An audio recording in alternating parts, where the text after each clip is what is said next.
ఏమన్నా ఏంటి అసలు మీకు మన ఏమనిపించింది చెప్పండి? అంటే ఫ్రస్ట్రేషన్‌గా అనిపించిందా? ఏంటి అసలు ఒక ముఖ్యమంత్రి అంటే చాలా సందర్భాల్లో మనం మాట్లాడుకున్నాం.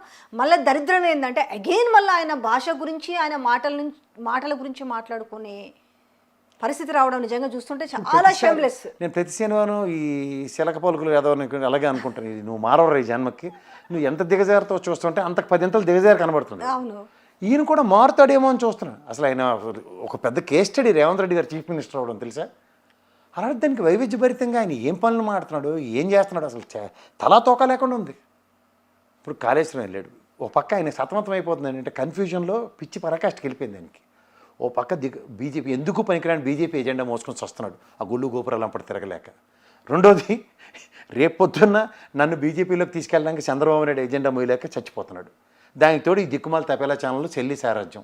మూడోది కాంగ్రెస్లో సీనియర్లు అంటే ఈయనకి ఎక్కడ పరిగెట్టించేస్తారో అని చెప్పి భయం పడిపోయి సీనియర్లు ఎలిమినేషన్ కార్యక్రమం పెట్టుకున్నాడు. ఈ 3 ఫ్రస్ట్రేషన్స్ ఎట్లా ఉంటాయి? ఎక్కడ అలైన్మెంట్ ఉండదు, నీకు సింక్ అవ్వదు. కాంగ్రెస్ ముఖ్యమంత్రిగా ఉండి బీజేపీ ఎజెండా